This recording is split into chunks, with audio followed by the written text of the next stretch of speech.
Hi everyone, Ian from DIY Home and Gardening, doing my gardening job, and time for another video. So plant behind me is Viburnum Opulus, or you can get Viburnum Opulus Sterile or Rubrum. So common name, Guelder rose.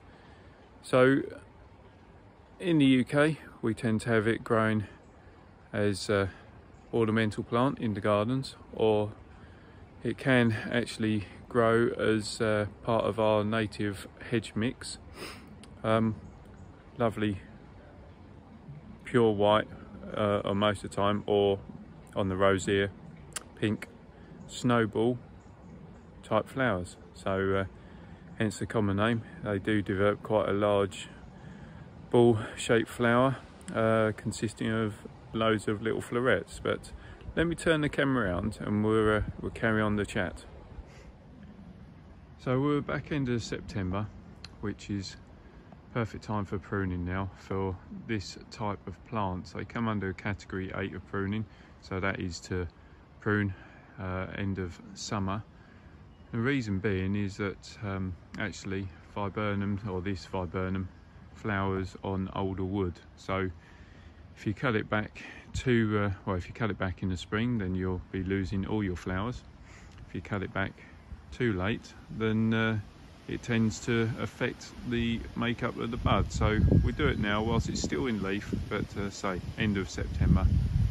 And as you can see, it can get into a large shrub. We're talking 12-14 foot high and about 10 to 12 foot wide.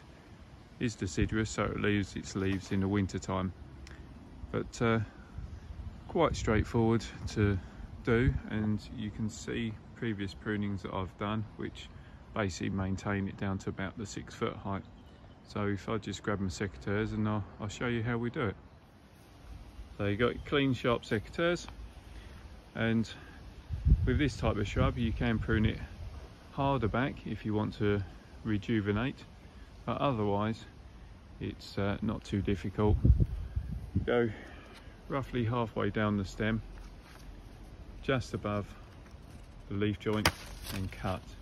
And that is essentially all you're doing. And by pruning down to that leaf joint, these viburnums readily then produce branching, because they have opposite, let's show you, their leaves form opposite, or their buds form opposite. So as soon as you prune that, then both these buds will take over and encourage the plant to be more bushy.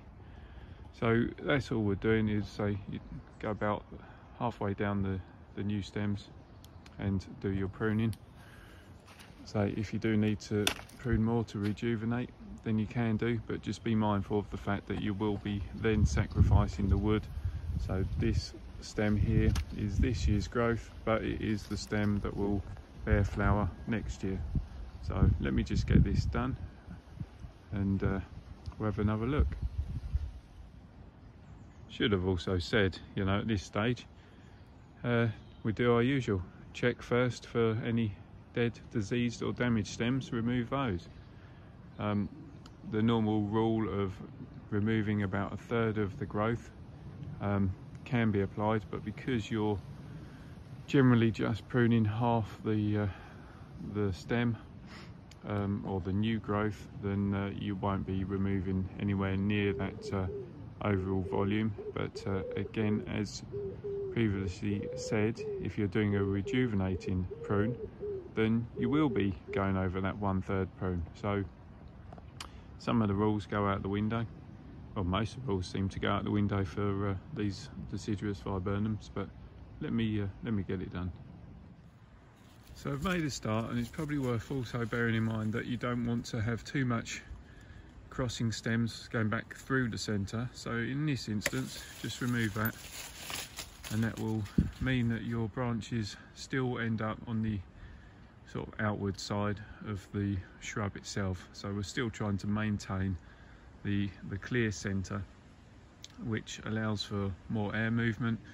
This is a shrub that suffers a lot from aphid, so the more open in habit you can make it to allow for better air movement, which discourages some of the pests, but also to allow for birds and whatnot to actually find the aphids, the better. So let me carry on. There, that's it finished.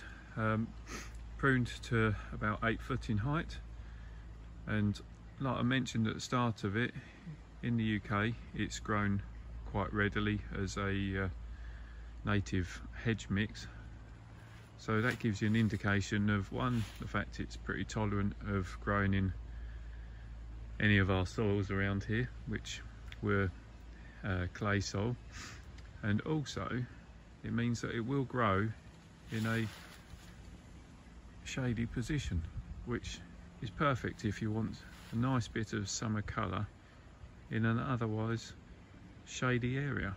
So as I say, that is it pruned. Done all the main bits, kept the centres still clear, and on these more juvenile sections, so these are this year's growth, literally just taken the tops out of those, which will mean that that section will strengthen up and form a more mature stem, which in turn will then carry more foliage, more flowers. So that is that. That's how to prune a Viburnum opulus. And it really is as simple as that. So if you've got any questions, then please send them over to me. I'll do my best to answer them for you. If you like what I'm doing, then please subscribe to the channel. Don't forget to hit that reminder button so you don't miss out on future videos. Above all else, enjoy the last of the summer, well, summer, autumn weather, and get those jobs ticked off. Till next time, bye for now.